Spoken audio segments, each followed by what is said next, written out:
Question ये है कि एक लाइट इलास्टिक कोड सीलिंग से सस्पेंडेड है। इलास्टिक कोड का फोर्स कांस्टेंट k है और नेचुरल लेंथ स्मॉल l के इक्वल है। अगेन स्मॉल m मास का एक बीड है जो इलास्टिक कोड के अलोंग मूव करते हुए कांस्टेंट वेलोसिटी v से नीचे आ रहा है, where v is with respect to the ground. तो ये फाइंड करना है कि बीड के स्लाइडिंग से कितना थर्मल पावर डिसिपेट होगा। तो इसको प्रोसीड करते हैं। तो सबसे पहले ये समझना इम्पोर्टेंट है कि यहाँ पर थर्मल पावर डिसिपेट क्यों होगा।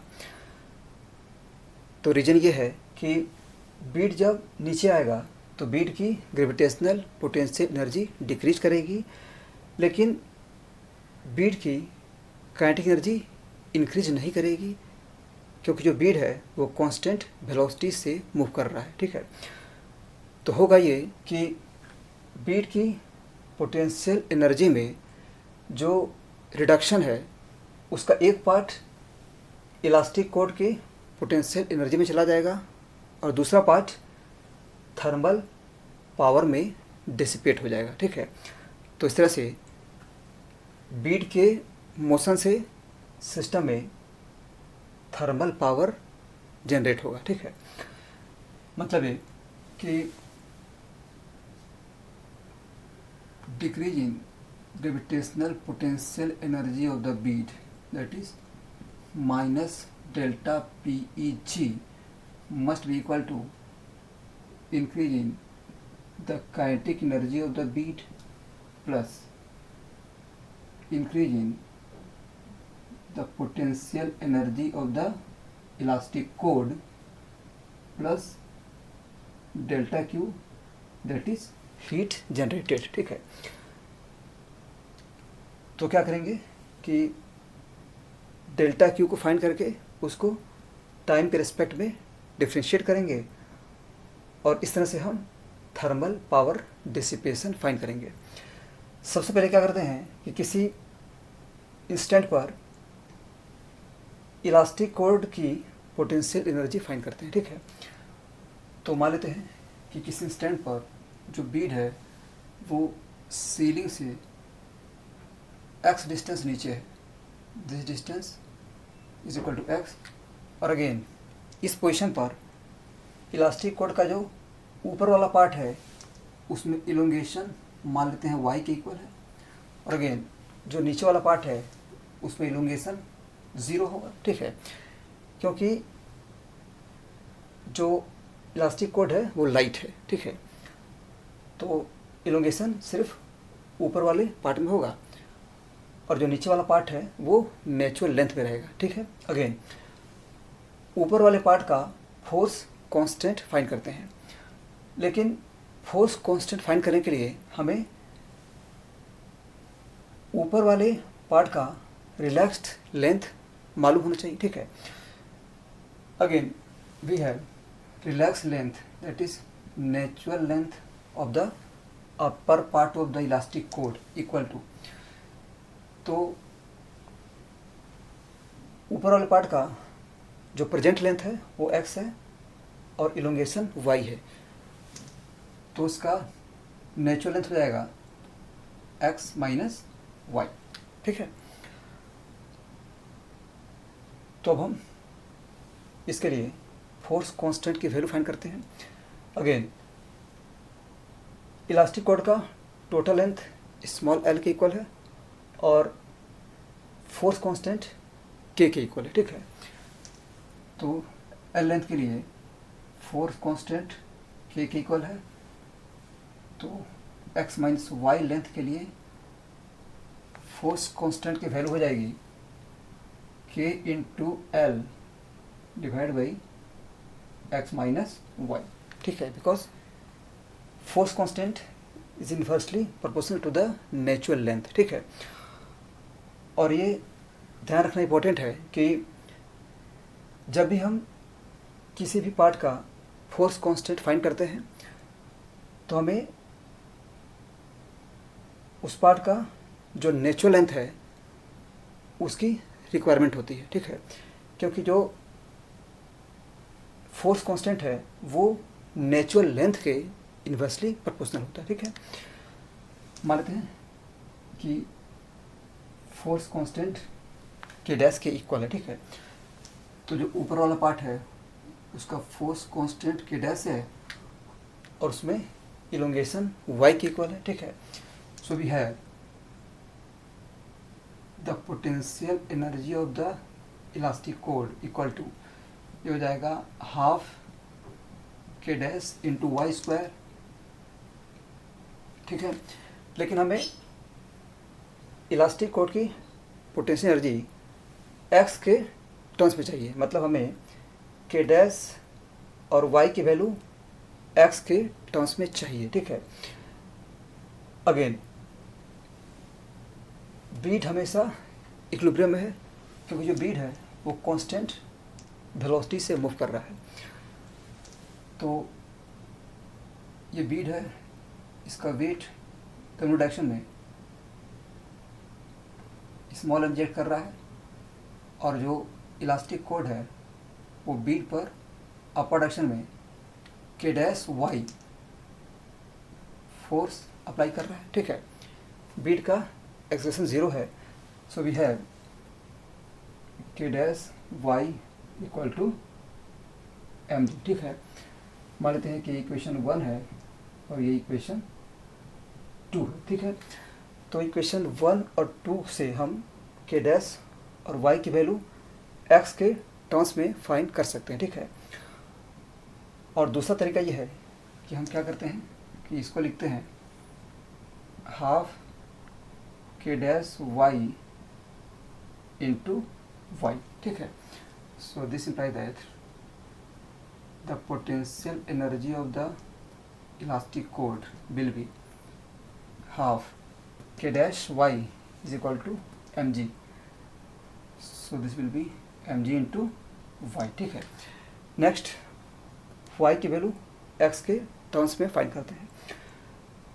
तो क्या करते हैं कि इक्वेशन 1 और 2 से के डैश को एलिमिनेट करते हैं। ठीक है, सो फ्रॉम इक्वेशन 1 के डैश इज इक्वल टू के L by x minus y, and from equation 2 k dash is equal to mg by y। ठीक है, so we have this by this equal to this by this, ये हो जाएगा x by y minus 1 equal to kl by mg, so this implies that x by y will be 1 plus this, that is mg plus kl by mg। ठीक है, तो y की value यहाँ put करते हैं, so this imply that PEC equal to half mg into y, that is mgx divide by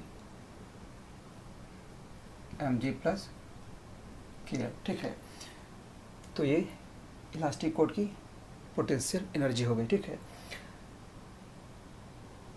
again यहाँ पर beat की काइनेटिक एनर्जी चेंज नहीं कर रही है, तो ये जो टर्म है ये 0 हो जाएगा। ठीक है, अब हम क्या करते हैं कि decrease in gravitational potential energy और increase in potential energy of the elastic cord find करते हैं।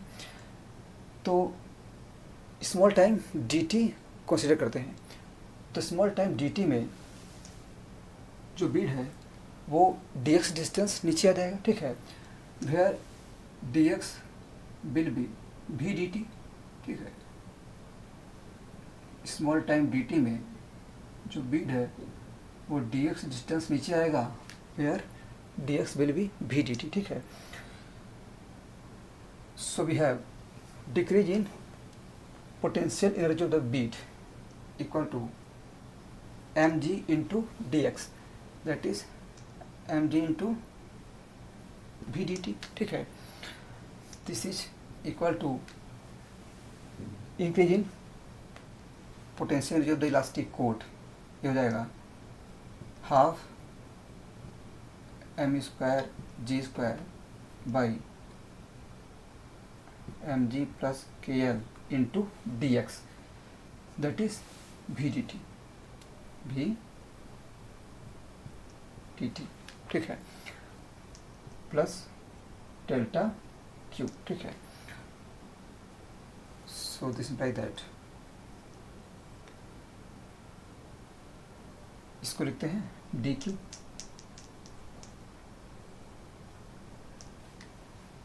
So we have D Q by D T equal to, ये हो जाएगा, इस टर्म पर सब लेके आते हैं, so we have M G भी माइनस एम स्क्वायर जी स्क्वायर भी by 2 into M ji plus के एल, ठीक है। तो अगेन इसमें एम जी भी कॉमन लेते हैं, ठीक है। So this will be M G भी इंटू, ये हो जाएगा 1 minus M G divide by 2 M ji plus 2 K L, ठीक है। So this ply that thermal power, that is dq by dt equal to, ये हो जाएगा एम जी भी into M ji plus 2 K L divide by 2 into M ji plus K, ठीक है। तो ये आंसर होगा, ठीक है। This is the thermal power dissipating in the system, ठीक है।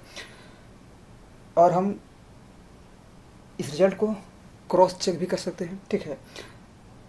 तो अगर यहाँ पर जो इलास्टिक कोड है वो स्ट्रिंग में कन्वर्ट हो जाए, मतलब इलास्टिक कोड अगर एक रोप बन जाए, उस केस में जो हीट डिसिपेशन है, जो थर्मल पावर डिसिपेशन है, हो जाएगा force into velocity, that is M G into भी, ठीक है। तो क्या करते हैं कि इस रिजल्ट में के की वैल्यू इन्फिनाइट पुट करते हैं, ठीक है, क्योंकि आइडियल स्ट्रिंग के लिए के की वैल्यू इन्फिनाइट होती है, ठीक है। So we have limit k tends to infinity, the thermal power equal to, तो इसको ऊपर नीचे k से डिवाइड करेंगे और k की वैल्यू इन्फिनाइट पुट करेंगे, ये हो जाएगा एम जी भी बाई 2, यहाँ पे 2 हो जाएगा, ठीक है, into 2, this equal to M G into B, ठीक है। तो जो रिजल्ट है वो मैच कर रहा है, ठीक है, मतलब ये जो आंसर है वो करेक्ट है, ठीक है। और इस तरह से ये सॉल्यूशन हो गया। Thank you.